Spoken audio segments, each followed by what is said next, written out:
Hi! Kumusta mga kababayan? Kasama niyo po ngayon si Ka Eric sa isa namang episode ng ating video analysis at video talakayan. Pag-usapan po natin sa oras na ito, itong inilabas na pahayag ng World Bank na madilim ang prospects o ang inaharap ng bansang Pilipinas pagdating po sa ekonomiya at sa ating pananalapi, including po sa investment. Bakit?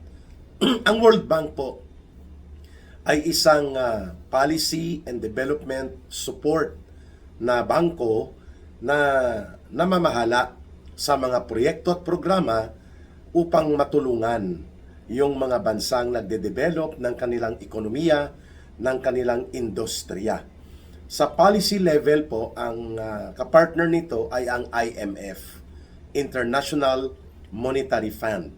Patungkol po ito sa mga pananalapi, sistema ng pinansyal at pang-ekonomiya ng mga patakaran at kalakaran sa isang bansa na nais magkaroon ng development support intervention. Yan po ang papel ng IMF o International Monetary Fund. So ang World Bank, kapareho din po sa IMF, ay nababahala para sa bansang Pilipinas patungkol sa madilim na ekonomiya, hindi maganda na investors' confidence para po sa bansang Pilipinas. Sapagkat nakikita ng World Bank financial and economic experts na nag-oobserba sa Pilipinas na papunta po sa pagkalugmok ang ating ekonomiya dulot ng dalawang malalaking factors. Una, napakalala at malubha ang perception sa internasyonal na mga komunidad, ng mga bansa at ng mga negosyo kung paano lumala at lumaganap ang korupsyon at pagnanakaw sa gobyerno na bumibiktima sa mga public infrastructure projects na dapat sana ay pinapangalagaan at pinapasiguro ng gobyerno na mapapakinabangan ng mga mamamayan. Like itong 1.4 trillion pesos na iskandalo ng ghost flood control projects na ang itinuturo ngayon na ang nagpasimuno sa ganitong sindikato ay walang iba, si Marcos Jr. at ang pinsan niyang si Martin Romualdez na naging Speaker of the House. At naging kasabwat nila na siya ngayon ang nagbubunyag sa ganitong kriminal na sindikato na operations nila. I'm talking about Ginoong Saldico. Kumakalat po ang ganitong mga akusasyon at pagbubunyag ni dating Congressman Saldico sapagkat siya ay kabahagi po ng inner circle o inner sanctum, no? Buong pangloob na pang-internal na organisasyon ng pagsindikato sa budget, pangangatay sa pondo upang maisagawa ang karumaldumal na sistematikong pangungurakot at pangungulimbat sa kaban ng bayan, partikular sa usapin ng mga flood control projects. Si Saldico po ang naging bangkero, bodegero at kolektor at distributor nila Marcos at Romualdez sa malakihan na mga pandarambong na ito. At to the point na talagang ipinagdidiinan sa mga pagbubunyag ni Saldico sa tinatawag nating video testimony niya, series of video testimony niya, itong malawak na partisipasyon at pakikipagsabwata ni Marcos sa kanyang pinsan at sa iba pang miyembro ng Kongreso, both sa House of Representatives at sa Senado. Kung kaya, naging tuloy-tuloy at malaganap at malalim ang organisadong pagnanakaw at pangungurakot sa kaban ng bayan. So ang mga ganitong mga pangyayari, yung malubha at malala na pagtingin ng international community ng iba't ibang mga bansa ng kanilang gobyerno at ng mga mamumuhunang dayuhan sa kung gaano kalala, mas lalo pang lumaganap ang ganitong uri ng sistematiko at malakihang korupsyon at pagnanakaw sa ilalim ng gobyerno ni Marcos at Romualdez ay nagpabagsak din po ng kumpiyansa at pagtitiwala ng mga investors na mamuhunan pa sa Pilipinas. Yan mismo ay ayon sa pananaw na ginawa bilang observation ng World Bank laban sa kalagayang nagaganap ngayon sa Pilipinas. Pangalawa, binabanggit din po ng World Bank sa kanilang observation. Latest ito at ito ay published 2 days ago lang, na ang economic growth to sustain yung sanang pag-angat ng ating ekonomiya at ng buong lipunang Pilipino ay siguradong babagal dahil nga sa mga nawalang pundong ito na ang pinagmulan ay ang malawakang korupsyon na pinayagan at kinasasangkutan pa ng presidente ng Pilipinas na si Marcos Jr. at ng ilang matataas na opisyal ng Kongreso na naging kasabwat niya at ilang mga gabinete niya.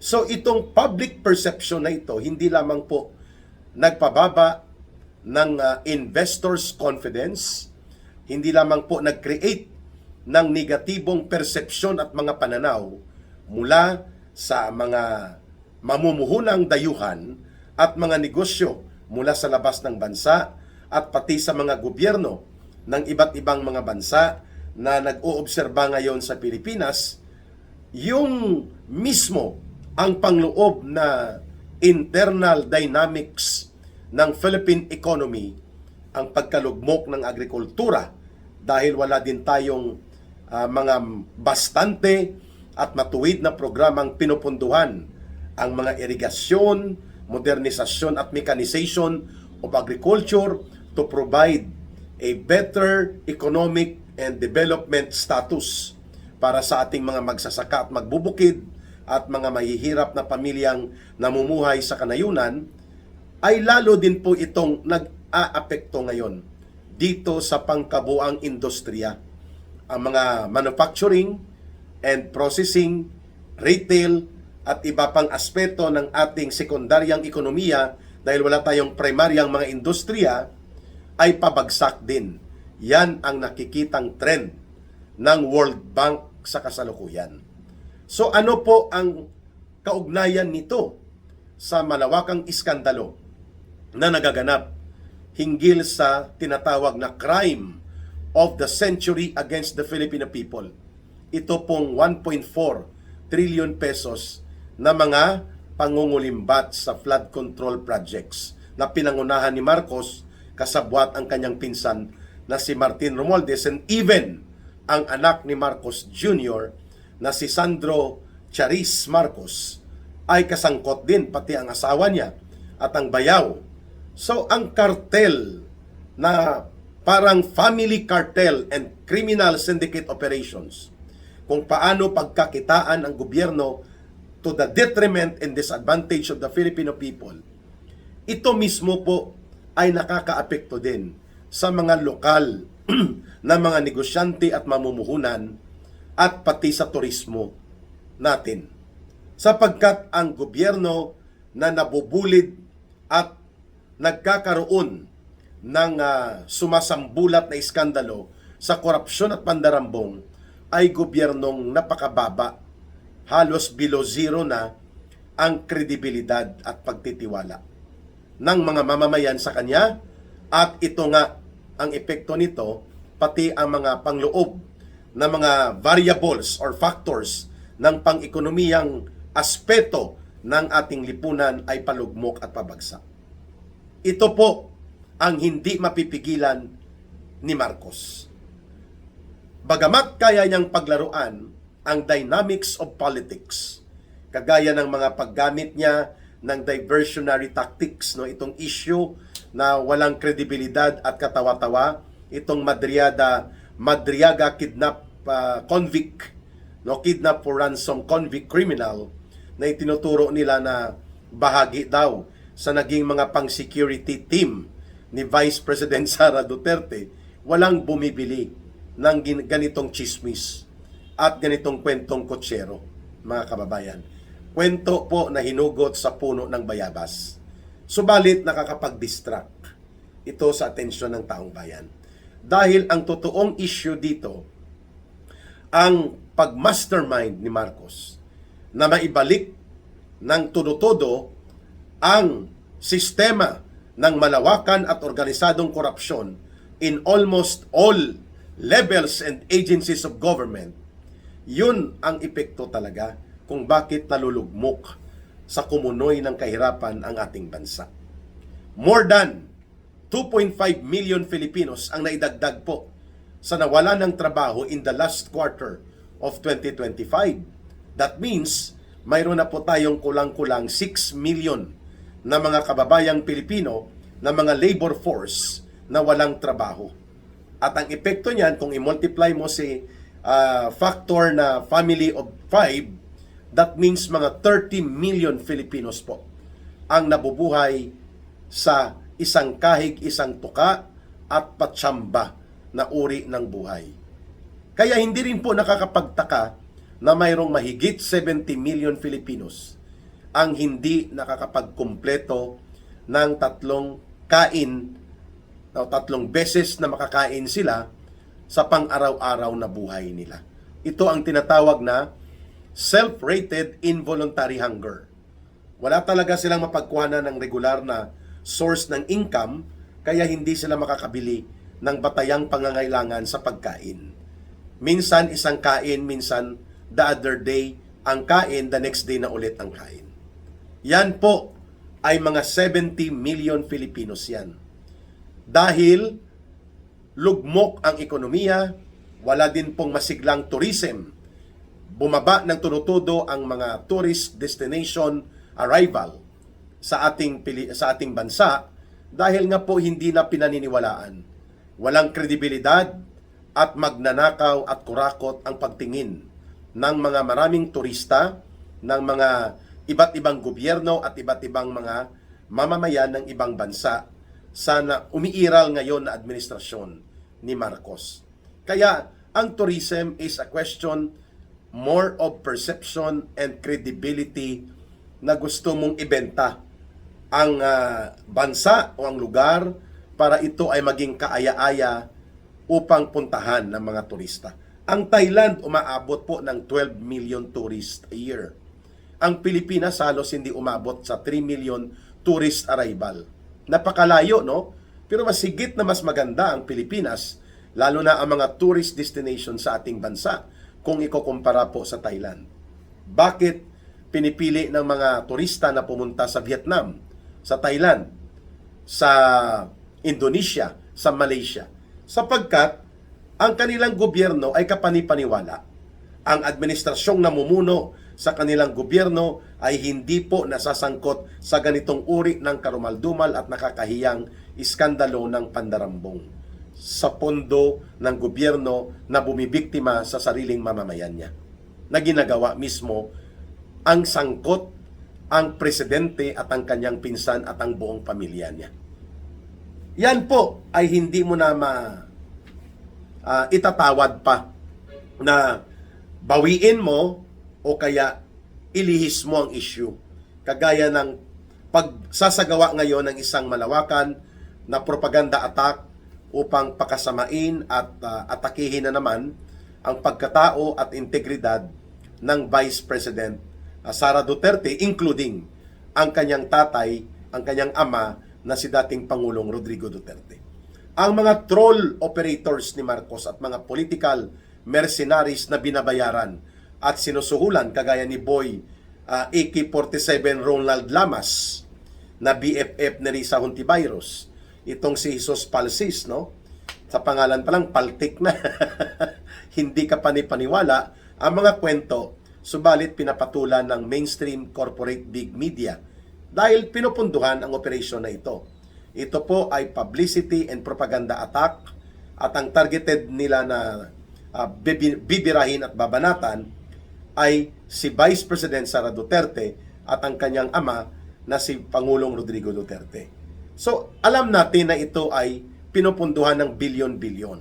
Subalit, kahit ano pa po ang political dirty operations na ilalagak ni Marcos ang mga perang pinagnakawan nila ng kanyang pinsan sa ganitong operation, hindi po nila mabibili ang katotohanan na ang ekonomiya at kabuhayan at buong panglipunang sitwasyon ay nalulugmok. At ito ay direktang nararamdaman ng taong bayan sapagkat direktang naapektuhan sila. Yun pong ibig sabihin ni Ka-Eric. The Marcos government and his cohorts of a criminal cartel government, including si Martin Romualdez, they may be able to do the dirty game operations in the dynamics and games that they are engaged in the dirty political operations, but they cannot prevent ng epekto ng laro ng maruming pakikipaglaro nila at pakikipagpatintero sa mga demolition political operations nila at mga kaguluhang politika na sila din po ang may kagagawan, ang epekto at backlash sa ekonomiya. Dahil nawawala po ang kredibilidad ng gobyerno sa pang-internasyonal na antas, umaatras ang mga investors, more than 39% na ang iniatras ng investment sa Pilipinas, bumagsak ng mahigit 4 trillion pesos last year hanggang kalagitnaan ng taong ito. Ang data nagpapakita bumabagsak po ang stock market, bumabagsak po ang ating pamumuhunan at kumpiyansa sa pamumuhunan sa Pilipinas. Hindi po yan pwedeng itago at laruin sa politika ni Marcos at nila Romualdez. Yan po ang katotohanan.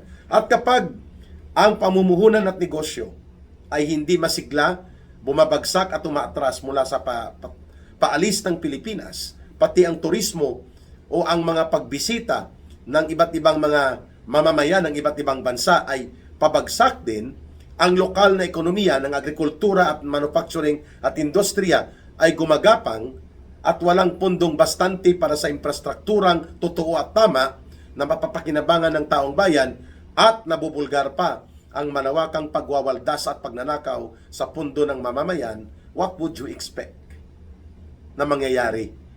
Hindi ito maramdaman ng taong bayan? No! Mararamdaman ito ng milyong-milyong Pilipino. And that is the separate, independent dynamics of the economy that the game of dirty politics ni Marcos cannot control or manipulate kapag ang ekonomiya at kabuhayan na ang nagtatakda ng katotohanan. Kaya no amount of propaganda operations, political mercenary demolition job ni Boy AK-47 Ronald Lamas ha?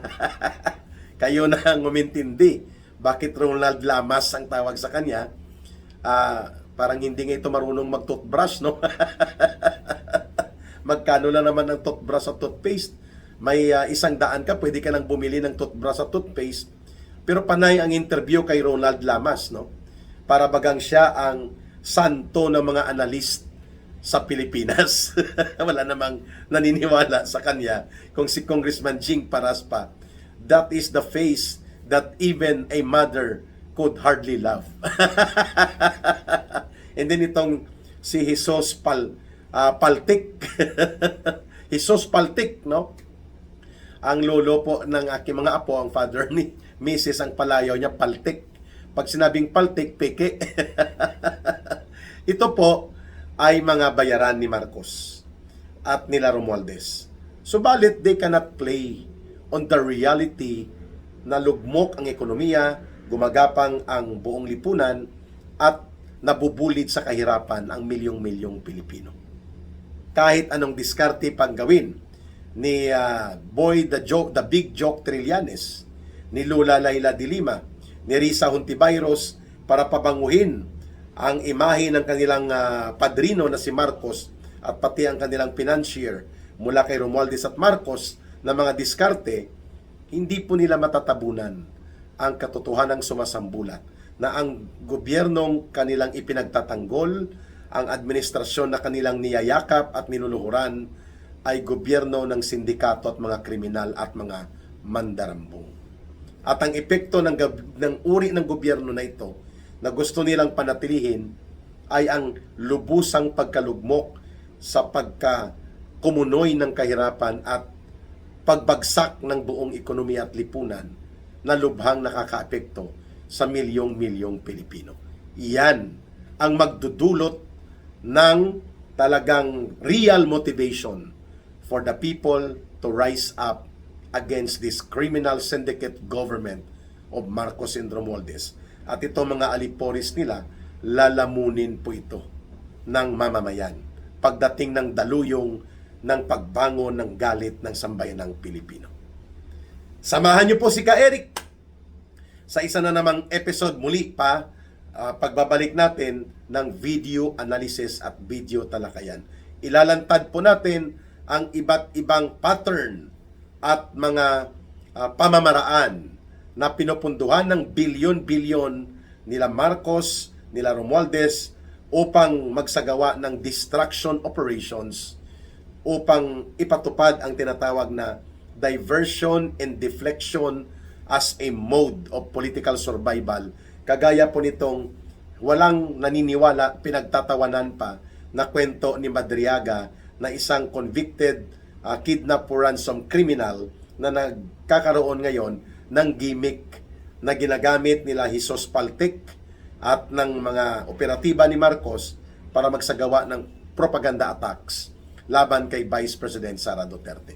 Pag-usapan natin yan, pagbabalik po ng ating isa na namang episode. Susunod nito ang video talakayan at video analysis with Ka Eric. Huwag nating kalimutan ang ating Bangon Sambayanan People's Movement. Sa gustong tumulong at sumuporta, you can send your sincere and voluntary support para po sa ating advocacy campaign at mga inisyatiba. Ang numero na ginagamit natin, GCash line po yan, 0916-308-7710.